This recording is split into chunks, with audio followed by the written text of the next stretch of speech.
Hi, this is Sandeep Singh. आप देख रहे हैं बॉलीवुड हंगामा।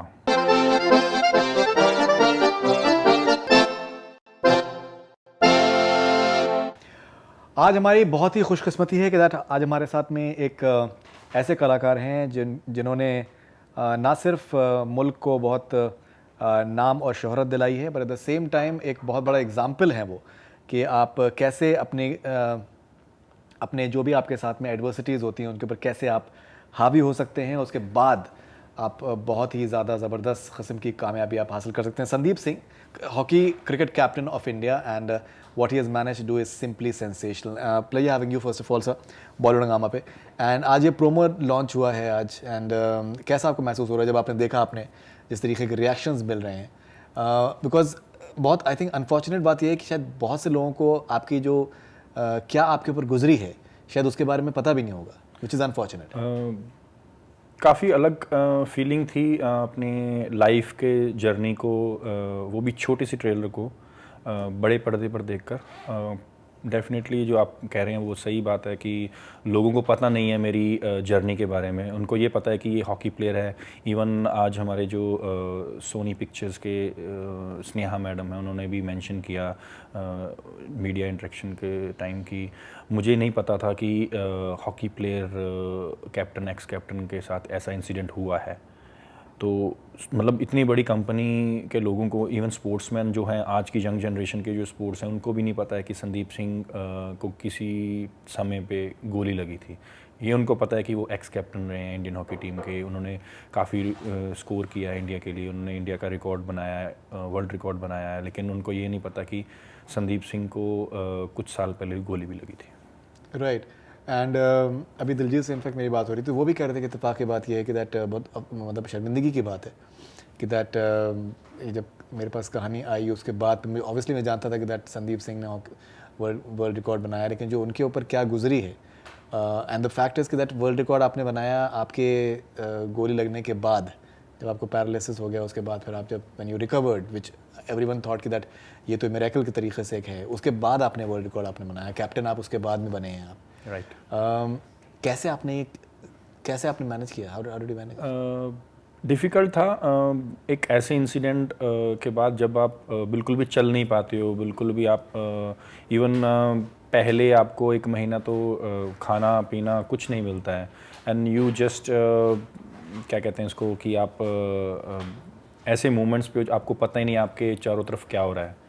आपकी बॉडी को सिर्फ़ और सिर्फ एंटीबायोटिक लिक्विड दिया जा रहा है, और आप ऐसी बॉडी से निकल के आ रहे हो जहाँ आप पीक पर स्पोर्ट्स कर रहे हो, आप एक टॉप लेवल के एथलीट की ट्रेनिंग कर रहे हो, और एकदम से आपको बेड पर और आपको 24 आवर लिक्विड एंटीबायोटिक मिलती है, और आपके हर ऑर्गन्स को मतलब डैमेज किया हुआ बुलेट ने, और आपकी बॉडी कोई भी चीज़ एक्सेप्ट नहीं कर रही है, ब्लड आपका कम हो रहा है, और आपका वेट रिड्यूस हो रहा है डे बाय डे बिकॉज आपके अंदर कुछ भी खाना नहीं जा रहा है।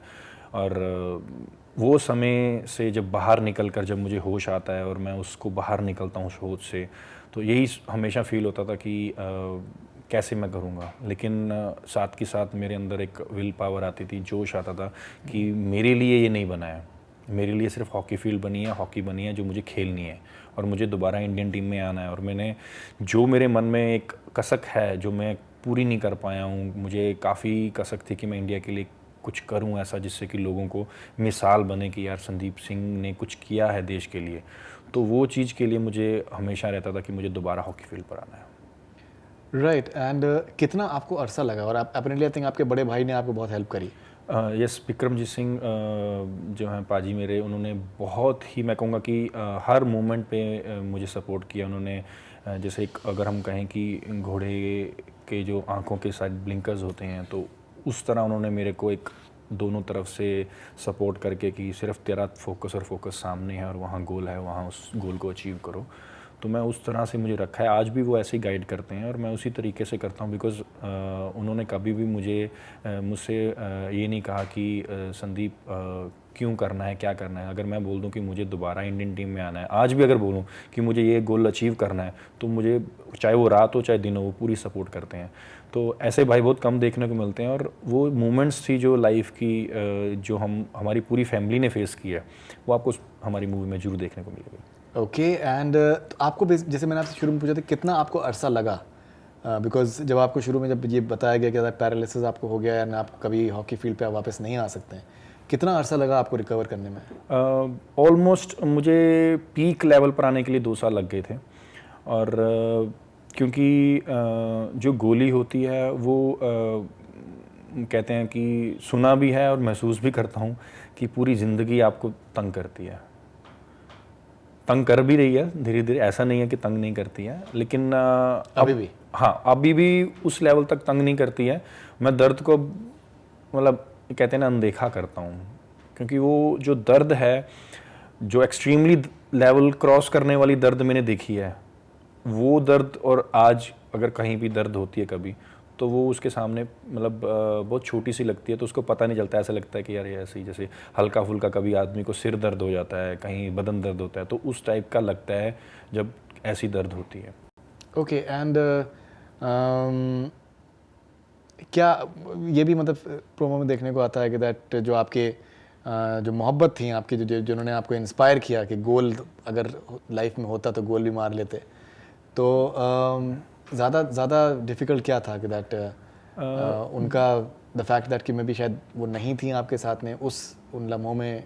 देखिए काफ़ी चीज़ें थी रियल लाइफ में भी और आपको मूवी में भी देखने को मिलेंगी कि गोल नहीं था पहले, ये बात तो सच्ची है। हॉकी खेलता था, थोड़ी थोड़ी हॉकी खेलता था, कुछ प्रॉपर तरीके से जो अचीव करने के लिए मैं गोल बनाने की कोशिश करता था, बनता नहीं था। तो फिर जब मेरा गोल सेट होने लगा, जो अपने ट्रेलर में भी देखा, तो उसके बाद फिर जब गोल भी सेट हुआ, खेला भी, लेकिन एक ऐसा दिन आता है जिससे मेरी पूरी की पूरी लाइफ चेंज हो जाती है।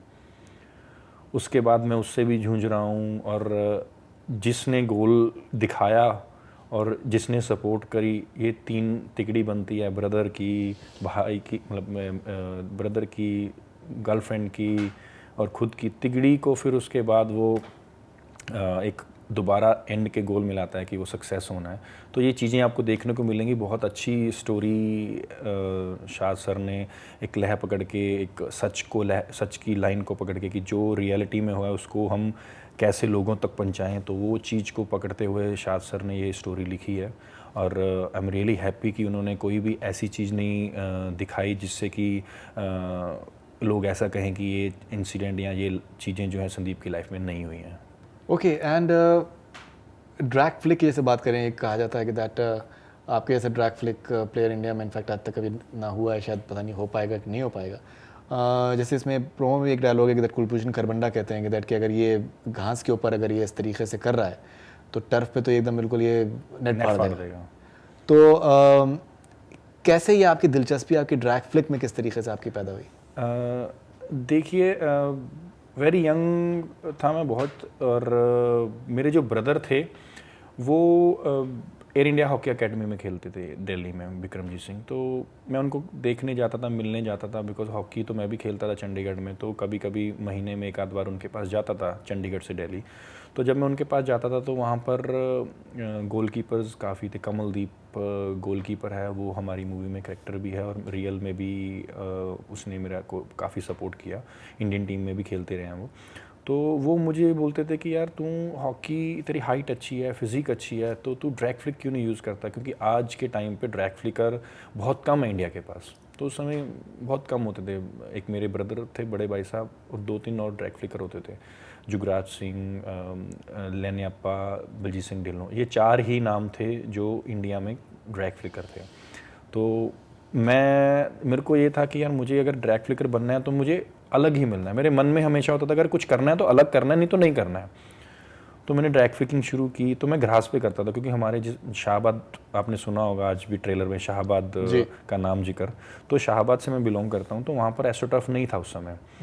तो मैं घास पे एस्ट्रोटर्फ तो इनफैक्ट दिल्ली के नेशनल स्टेडियम के अलावा मेरे ख्याल से कहीं पर भी नहीं था। नहीं पहले पटियाला में भी थे, बेंगलोर में भी है, तो चेन्नई में, ऐसे काफ़ी बड़े मेट्रो सिटीज़ में थे। तो I am talking about 2001। Okay. तो उस समय हमारे वहाँ एक मेरे घर के बिल्कुल सामने कॉलेज होता था, उसका एक ग्रास का एथलेटिक्स ट्रैक था, वहीं पे साइड पे मैंने एक हॉल था, उसके ऊपर एक बना रखा था ग्राउंड। तो उसको मैंने घास पे ड्रैग फ्लिक करनी शुरू करी। तो जब मैं घास पे ड्रैग फ्लिक करता था तो मेरे फादर मेरे को सपोर्ट करते थे, मेरे कोच तो मतलब जब उनसे पूछता था तो मैं कमलदीप से ब्रदर से तो मिक्स होकर ट्रेनिंग होती थी मेरी। तो लेकिन मैं ड्रैग घास पे करता था, उसके बाद टूर्नामेंट भी खेला हूँ घास पे, मैंने गोल भी किए हैं। तो जब मैं टर्फ पे करता था और ग्रास पे करता था उसमें बहुत दिन रात का अंतर होता है। ग्रास पे आपको बहुत कंट्रोल करना पड़ता है बॉल के ऊपर, और जो एस्ट्रोटर्फ होता है उसके ऊपर आपकी स्मूथ फ्लिक जाती है। आज की डेट में भी मैं ग्रास के ऊपर ड्रैग फ्लिक कर सकता हूँ। कोई ड्रैग फ्लिकर ग्रास के ऊपर ड्रैग फ्लिक करके दिखा दे, मैं आज भी चैलेंज कर सकता हूँ, मैं आज भी कर लूँगा, क्योंकि मैंने वो ट्रेनिंग कर रखी है। और रियलिटी में मैंने नेट भी फाड़े हैं, जो आपने जो डायलॉग सुना है वो रियल में मैंने किया भी है, और इंडिया में भी किया है, आउट ऑफ इंडिया भी किया है।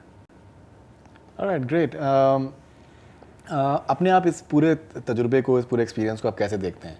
एंड डू यू फील कि दैट, बिकॉज देखिए द फैक्ट बात यह है कि दैट जैसे हम लोग मुझे फिल्म देखने का शौक़ है, और तो मेरे लिए इम्पोर्टेंट जो होती है कि एक दिलचस्प कहानी होनी चाहिए, एक इम्पोर्टेंट कहानी होनी चाहिए। ऑब्वियसली अगर खैर आपके तो ज़ाती ज़िंदगी में आपकी गुजरी है, तो आप उसकी दर्द को, आप जिस तरीके से शिद्दत को महसूस कर सकते हैं, मेरे ख्याल से कोई नहीं कर सकता। लेकिन हाँ, मतलब अगर जैसे हम एक व्यूअर के तरीके से, एक स्पेक्टेटर के तरीके से अगर देखते हैं उसको, तो इसके अंदर ट्रेजेडी भी है, इसके अंदर ह्यूमर भी है, इसके अंदर गैर मामूली कामयाबी भी है। और गैर मामूली कामयाबी ऐसे ट्रेजेडी के बाद जो कि जिसके पास बाद उठना स्पोर्ट्स पर्सन के लिए, आम आदमी के लिए उठना मुश्किल है, स्पोर्ट्स पर्सन तो बहुत अलग की बात है। और उस लेवल पे जाके कामयाबी हासिल करना, तो वो एक अपने आप में बहुत एक इंटरेस्टिंग और बहुत इंस्पायरिंग स्टोरी लगती है।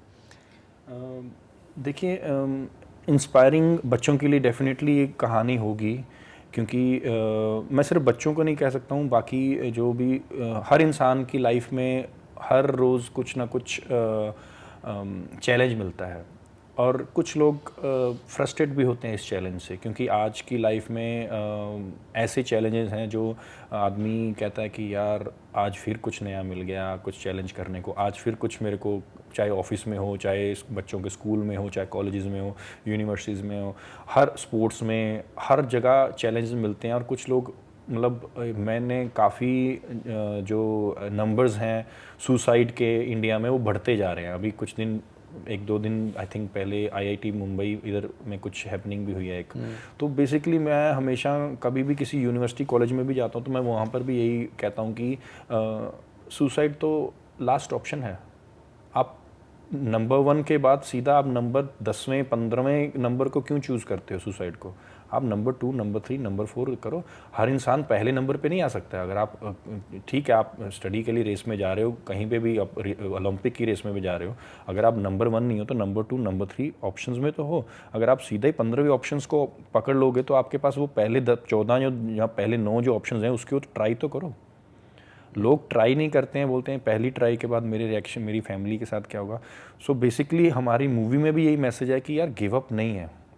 अगर आप गिव अप करोगे, एक बार गिव अप कर दोगे, आपको दूसरी बार गिव अप करोगे तो उसके बाद आपके हैबिट्स हो जाएंगी। आप लड़ते रहो। हाँ, आपका गिव अप नहीं होना चाहिए, आपके रास्ता चाहे आप चेंज कर लो उस तक पहुंचने का। अगर आपको दिल्ली से जलंधर जाना है या अमृतसर जाना है, अगर एक रास्ता नहीं आपका बंद है तो आप दूसरे रास्ते से जा सकते हो। थोड़ा लंबा हो सकता है लेकिन कभी ये नहीं है कि वो भी बंद होगा। Absolutely. तो बच्चों के लिए, यंग जनरेशन के लिए यही है कि कभी गिव अप नहीं करना चाहिए। एब्सोल्युटली। आप जब दिलजीत का परफॉर्मेंस देखते हैं, आपने पिक्चर देखी है अभी तक, सिर्फ प्रोमो आपने देखा है? काफ़ी कुछ देखा मैंने, तो आपको ये सारी मूवी शूट मेरे सामने हुआ है। दिलजीत के परफॉर्मेंस के बारे में आप क्या कहना चाहेंगे? मैं कहूँगा कि इससे बढ़िया कास्ट नहीं हो सकती थी, first of all. Second, Diljit पाजी ने जो इमोशंस भर दिए हैं वो रियल होने के बाद, मेरी रियल में जो मैंने दर्द सहा है, रोया भी हूँ मैं, चीखें भी निकाली हैं, क्योंकि वो दर्द होता था। मतलब जो एक लोहे की आयरन रॉड अगर आपकी कमर में घुस गई हो और वो ऐसे फील हो कि जैसे ज्वाला होता है ना, वैसे भड़क रही हो अंदर, वो दर्द होने के बाद अगर आप हो रही हो और वो कैमरे में कैसे आप दिखाओगे, वो दिलजीत पाजी ने दिखाई है। आपने चीखें अगर आप देखें तो एक चीख है इसमें ट्रेलर जी में। जी हाँ जी हाँ। तो वो दर्द मेरे को रियल में हुई हैं, वो चीखें मैंने रियल में निकाली हैं, वो चीखें उन्होंने परफॉर्म की हैं।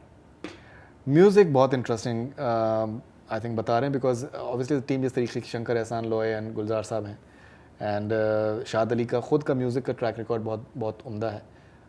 तो आपको लगा कि कुछ गुलजार साहब ने कुछ ऐसी कुछ बात लिखी है किसी गाने के अंदर कि जो बिल्कुल आपको लगा कि ये तो बिल्कुल मेरी ज़िंदगी की एकदम बहुत ही सच्चाई को बहुत ही अच्छे तरीके से एब्जॉर्ब कर लिया है, जज्ब कर लिया है? देखिए, उनका ना गाना है, मैं गाने को अभी नहीं मेंशन कर पा सकता हूँ क्योंकि अभी आउट नहीं हुआ। तो वो गाना जो है, उस गाने की कुछ लाइंस हैं और वो ब्रदर से रिलेटेड हैं, और वो जो लाइंस हैं वो सुखविंदर जी ने गाई हैं, और बहुत मुझे वो लाइंस बहुत अच्छी लगी जो लिखी हैं गुलजार साहब ने। और उसमें मैं ये कह सकता हूँ कि वो लाइंस मेरे रियल ब्रदर, ऐसे लग रहा था कि रियल ब्रदर ने मतलब रियल में वो बोली हूँ, मतलब बहुत अपनापन सा फीलिंग आता उसमें वो गाना सुन के मुझे। Fantastic fantastic, alright, okay. So बहुत बहुत शुक्रिया संदीप जी, एंड बहुत बहुत मुबारकबाद आपको कि दैट आपने जिस तरीके का आपने इंस्पायरिंग आपने कम बैक किया है रियल लाइफ में, and it's truly inspirational, and we hope that इस फिल्म को ज़्यादा से ज़्यादा लोग देखें। Thank you. और आई थिंक ये जो आपने बात कही है कि दैट सुसाइड जो है वो लास्ट ऑप्शन होना चाहिए, एंड ज़िंदगी के साथ में लड़ना जूझना और उसको आसान नहीं है, मिलती जो ज़िंदगी है वो आसान नहीं मिलती है। करेक्ट। जिनके घर में बच्चा नहीं होता है, जिनके घर में कोई औलाद नहीं होती, उनसे पूछ के देखें कि ज़िंदगी कितनी मुश्किल से मिलती है और कितनी मुश्किल से बच्चे मिलते हैं। और वो यंग जनरेशन सुसाइड करके अपने पेरेंट्स को, अपने जो रिलेटिव्स हैं उनके, जो उनके साथ जुड़े हुए हैं, उनको कितना दुख पहुँचाते हैं। फैंटास्टिक, बहुत बहुत शुक्रिया आपका Sandeep ji, and congratulations, and I am sure कि दैट आप ऐसे ही आगे भी इंस्पायर करते रहेंगे, and I hope that hockey का वर्चस्व जो है वो और ज़्यादा बुलंद हो, एंड आई होप दैट आप कोचिंग या जिस तरीके से भी आप जुड़े रहना चाहें आप हॉकी के साथ में, इंडियन स्पोर्ट्स के साथ में, एंड आई होप कि दैट आप जुड़े रहें। Thank you so much. Thank you भाजी। बहुत बहुत शुक्रिया। That's all we have from Bollywood Hungama, keep on watching.